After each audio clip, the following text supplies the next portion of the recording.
Welcome back. We are reading The Murder of Roger Ackroyd by Agatha Christie. We're on Chapter 4, Dinner at Fernley. It was just a few minutes before 7:30 when I rang the front doorbell of Fernley Park.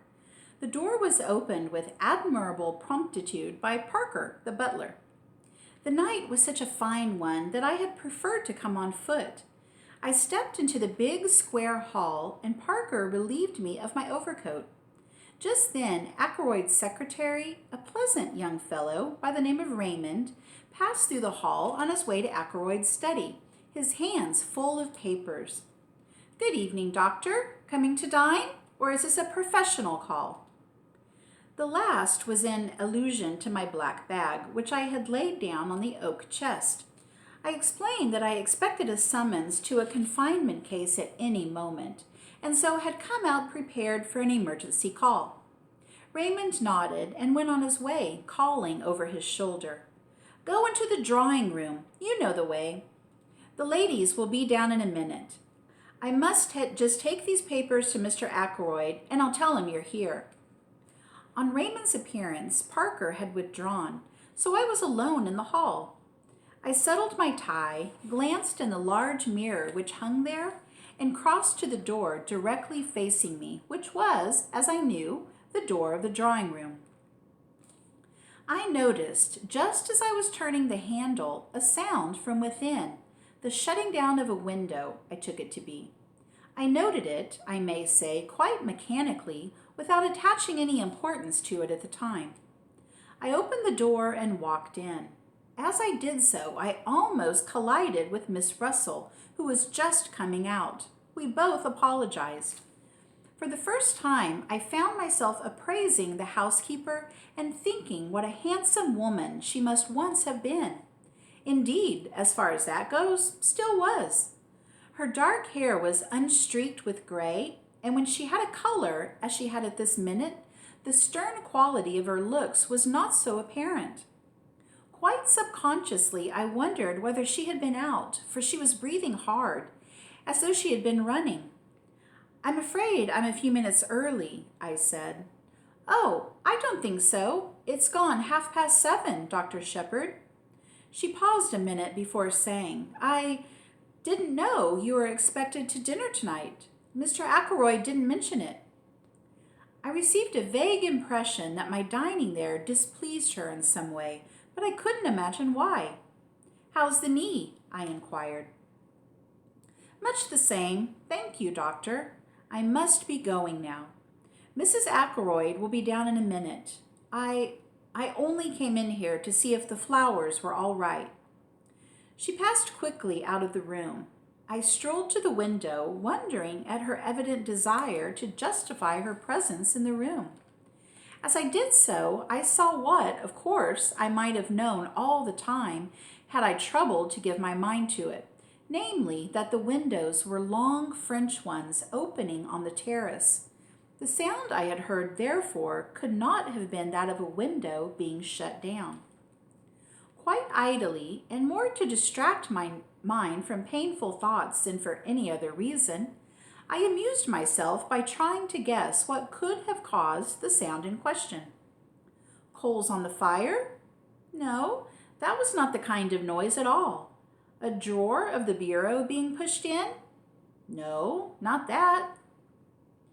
Then my eye was caught by what, I believe, is called a silver table, the lid of which lifts, and through the glass of which you can see the contents. I crossed over to it, studying the things. There was 1 or 2 pieces of old silver, a baby shoe belonging to King Charles I, some Chinese jade figures, and quite a number of African implements and curios. Wanting to examine one of the jade figures more closely, I lifted the lid. It slipped through my fingers and fell. At once I recognized the sound I had heard. It was the same table lid being shut down gently and carefully. I repeated the action once or twice for my own satisfaction. Then I lifted the lid to scrutinize the contents more closely. I was still bending over the open silver table when Flora Ackroyd came into the room. Quite a lot of people do not like Flora Ackroyd, but nobody can help admiring her. And to her friends, she can be very charming. The first thing that strikes you about her is her extraordinary fairness. She has the real Scandinavian pale gold hair. Her eyes are blue, blue as the waters of a Norwegian fjord, and her skin is cream and roses. She has square, boyish shoulders and slight hips. And to a jaded medical man, it is very refreshing to come across such perfect health. A simple, straightforward English girl. I may be old-fashioned, but I think the genuine article takes a lot of beating. Flora joined me by the silver table and expressed heretical doubts as to King Charles I ever having worn the baby shoe. And anyway, continued Miss Flora, all of this making a fuss about things because someone wore or used them seems to me all nonsense. They're not wearing them or using them now. The pen that George Eliot wrote The Mill on the Floss with, that sort of thing. Well, it's only just a pen after all. If you're really keen on George Eliot, why not get The Mill on the Floss in a cheap edition and read it? I suppose you never read such an old, out-of-date stuff, Miss Flora? You're wrong, Dr. Shepherd. I love The Mill on the Floss. I was rather pleased to hear it.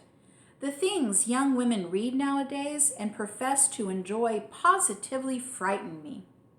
You haven't congratulated me yet, Dr. Shepherd, said Flora. Haven't you heard? She held out her left hand. On the third finger of it was an exquisitely set single pearl. I'm going to marry Ralph, you know, she went on. Uncle is very pleased. It keeps me in the family, you see. I took both her hands in mine. My dear, I said, I hope you'll be very happy. We've been engaged for about a month, continued Flora in her cool voice, but it was only announced yesterday. Uncle is going to do cross stones and give it to us to live in, and we're going to pretend to farm. Really, we shall hunt all the winter, town for the season, and then go yachting. I love the sea. And, of course, I shall make a great interest in the parish affairs and attend all the mothers' meetings. Just then, Mrs. Ackroyd rustled in, full of apologies for being late. I'm sorry to say I detest Mrs. Ackroyd. She is all chains and teeth and bones, a most unpleasant woman. She has small, pale, flinty blue eyes, and however gushing her words may be, those eyes of hers always remain coldly speculative. I went across to her, leaving Flora by the window. She gave me a handful of assorted knuckles and rings to squeeze and began talking volubly. Had I heard about Flora's engagement? So suitable in every way. The dear young things had fallen in love at first sight. Such a perfect pair, he so dark and she so fair.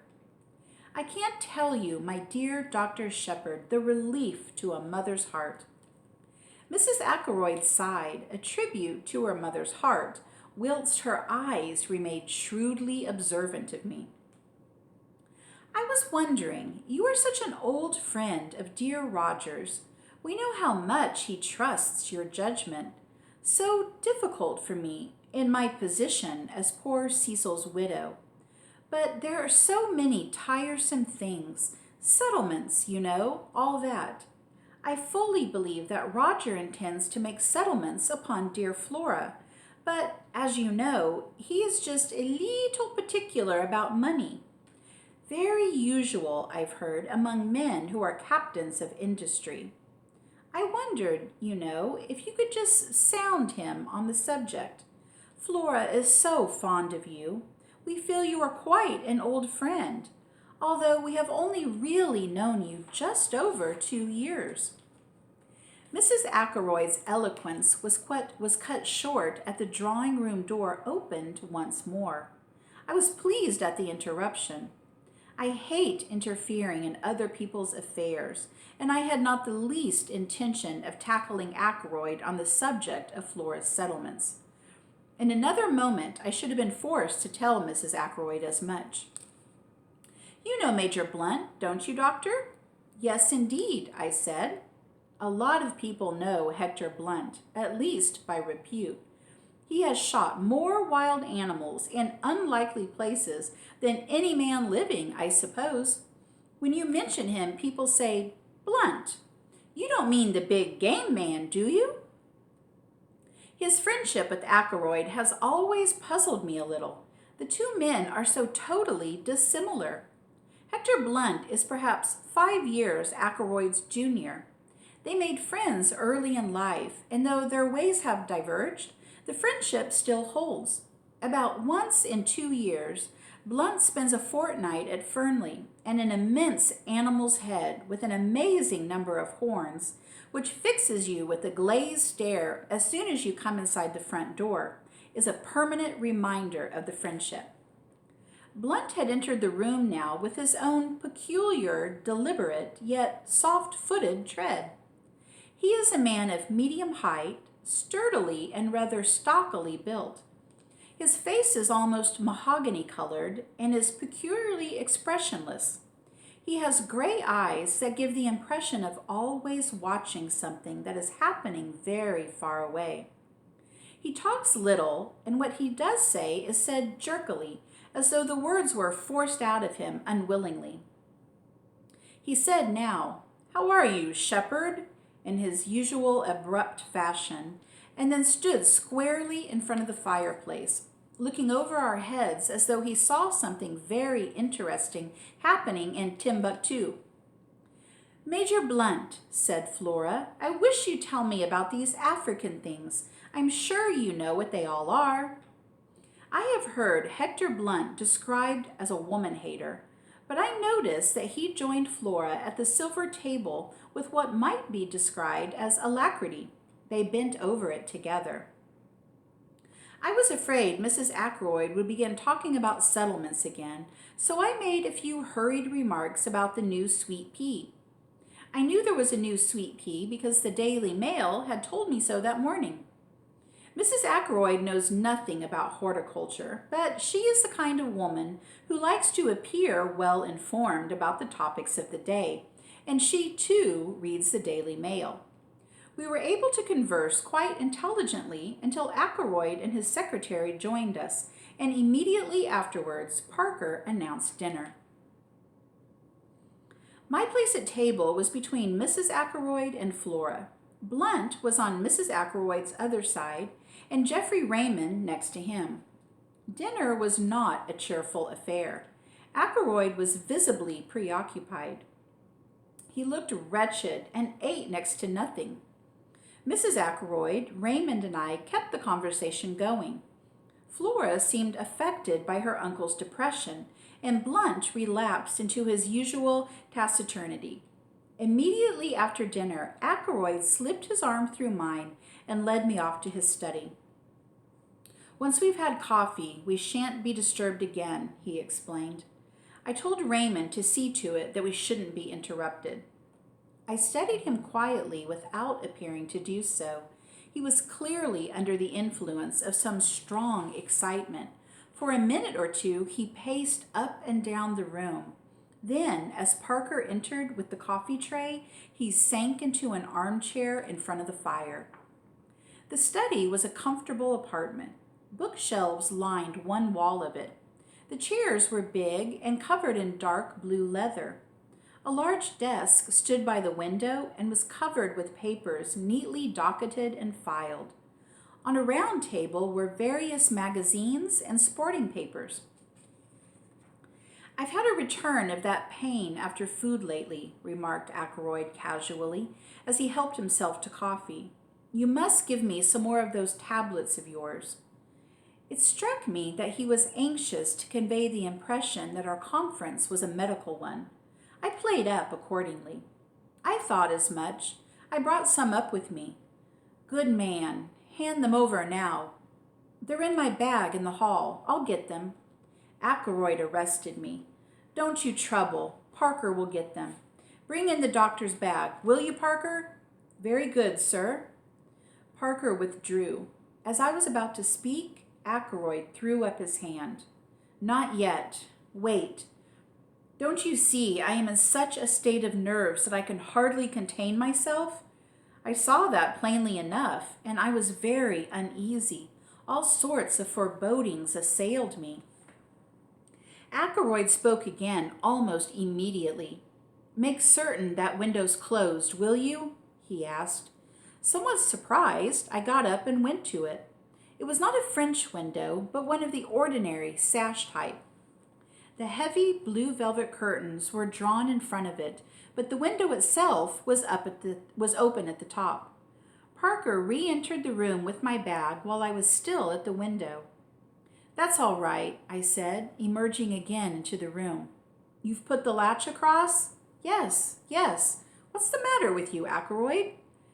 The door had just closed behind Parker, or I would not have put the question. Ackroyd waited just a minute before replying. I'm in hell, he said slowly after a minute. No, don't bother with those damn tablets. I only said that for Parker. Servants are so curious. Come here and sit down. The door's closed too, isn't it?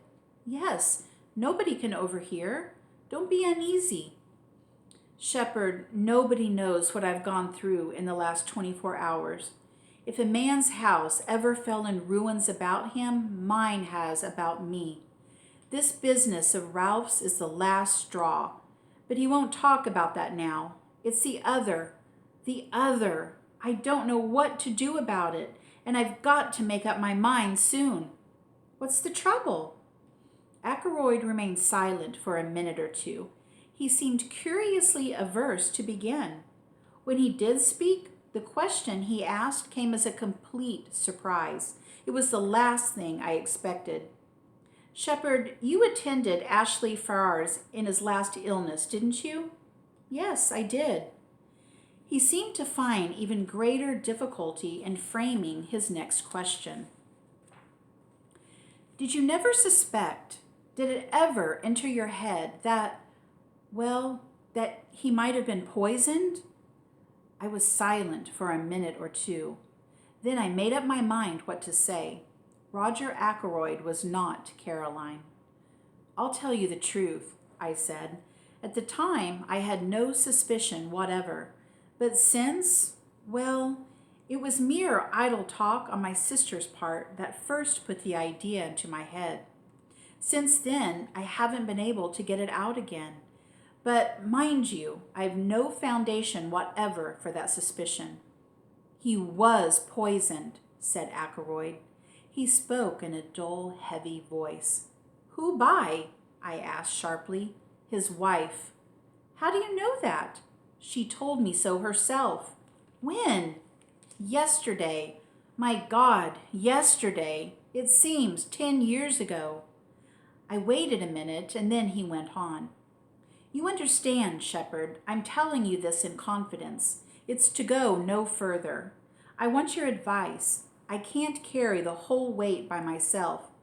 As I said just now, I don't know what to do. Can you tell me the whole story? I said. I'm still in the dark. How did Mrs. Ferrars come to make this confession to you? It's like this. 3 months ago, I asked Mrs. Ferrars to marry me. She refused. I asked her again, and she consented, but she refused to allow me to make the engagement public until her year of mourning was up. Yesterday, I called upon her, pointed out that a year and 3 weeks had now elapsed since her husband's death, and that there could be no further objection to making the engagement public property. I had noticed that she had been very strange in her manner for some days. Now, suddenly, without the least warning, she broke down completely. She told me everything. Her hatred of her brute of a husband, her growing love for me, and the dreadful means she had taken. Poison! My God, it was murder in cold blood. I saw the repulsion, the horror in Ackroyd's face. So Mrs. Ferrars must have seen it. Ackroyd is not the type of the great lover who can forgive all for love's sake. He is fundamentally a good citizen. All that was sound and wholesome and law-abiding in him must have turned from her utterly in that moment of revelation. Yes, he went on in a low, monotonous voice, she confessed everything. It seems that there is one person who has known all along, who has been blackmailing her for huge sums. It was the strain of that drove her nearly mad. Who was the man? Suddenly, before my eyes, there arose the picture of Ralph Patten and Mrs. Ferrars side by side. Their heads so close together, I felt a momentary throb of anxiety. Supposing, but surely that was impossible. I remembered the frankness of Ralph's meeting that very afternoon. Absurd. She wouldn't tell me his name, said Ackroyd slowly. As a matter of fact, she didn't actually say that it was a man. But of course, I agreed. It must have been a man. And you've no suspicion at all? For answer, Ackroyd groaned and dropped his head into his hands. It can't be, he said. I'm mad to even think of such a thing. No, I won't even admit it to you, the wild suspicion that crossed my mind. I'll tell you this much, though. Something she said made me think that the person in question might be actually among my household. But that can't be so. I must have misunderstood her. What did you say to her? I asked. What could I say? She saw, of course, the awful shock it had been to me. And then there was the question, what was my duty in the matter? She had made me, you see, an accessory after the fact. She saw all that, I think, quicker than I did. I was stunned, you know. She asked me for 24 hours, made me promise to do nothing till the end of that time. And she steadfastly refused to give me the name of the scoundrel who had been blackmailing her. I suppose she was afraid that I might go straight off and hammer him, and then the fat that would have been in the fire as far as she was concerned. She told me that I should hear from her before 24 hours had passed. My God, I swear to you, Shepherd, that it never entered my head what she meant to do. Suicide? And I drove her to it. No, I said. Don't take an exaggerated view of things. The responsibility for her death doesn't lie at your door. The question is, what am I to do now? The poor lady is dead. Why rake up past trouble? I rather agree with you, I said. But there's another point. How am I to get hold of that scoundrel who drove her to death as surely as if he'd killed her? He knew of the first crime, and he fastened onto it like some obscene vulture. She's paid the penalty. Is he to go scot-free? I see, I said slowly. You want to hunt him down? It will mean a lot of publicity, you know. Yes, I've thought of that. I've zigzagged to and fro in my mind. I agree with you that the villain ought to be punished, but the cost has got to be reckoned. Ackroyd rose and walked up and down. Presently, he sank into the chair again. Look here, Shepherd, suppose we leave it like this. If no word comes from her, we'll let the dead things lie. What do you mean by word coming from her? I asked curiously. I have the strongest impression that somewhere or somehow she must have left a message for me before she went. I can't argue about it, but there it is. I shook my head. She left no letter or word of any kind. I asked. Shepherd, I'm convinced that she did. And more, I've a feeling that by deliberately choosing death, she wanted the whole thing to come out, if only to be revenged on the man who drove her to desperation. I believe that if I could have seen her then, she would have told me his name and bid me go for him for all I was worth. He looked at me. You don't believe in impressions? Oh, yes, I do, in a sense. If, as you put it, word should come from her. I broke off. The door opened noiselessly, and Parker entered with a salver on which were some letters. The Evening Post, sir, he said, handing the salver to Ackroyd. Then he collected the coffee cups and withdrew. My attention, diverted for a moment, came back to Ackroyd. He was staring like a man turned to stone at a long blue envelope. The other letters he had let drop to the ground. Her writing, he said in a whisper. She must have gone out and posted it last night, just before. He ripped open the envelope and drew out a thick enclosure. Then he looked up sharply. You're sure you shut the window, he said. Quite sure, I said, surprised. Why? All this evening I've had a queer feeling of being watched, spied upon. What's that? He turned sharply. So did I. We both had the impression of hearing the latch of the door give ever so slightly. I went across to it and opened it. There was no one there. Nerves, muttered Ackroyd to himself. He unfolded the thick sheets of paper and read aloud in a low voice. My dear, my very dear Roger, a life calls for a life. I see that. I saw it in your face this afternoon. So I am taking the only road open to me. I leave to you the punishment of the person who has made my life a hell upon earth for the last year. I would not tell you the name this afternoon, but I propose to write it to you now. I have no children or near relations to be spared, so do not fear publicity. If you can, Roger, my very dear Roger, forgive me the wrong I meant to do you, since when the time came, I could not do it after all. Ackroyd, his finger on the sheet to turn it over, paused. Shepherd, forgive me, but I must read this alone, he said unsteadily. It was meant for my eyes, and my eyes only. He put the letter in the envelope and laid it on the table. Later, when I am alone.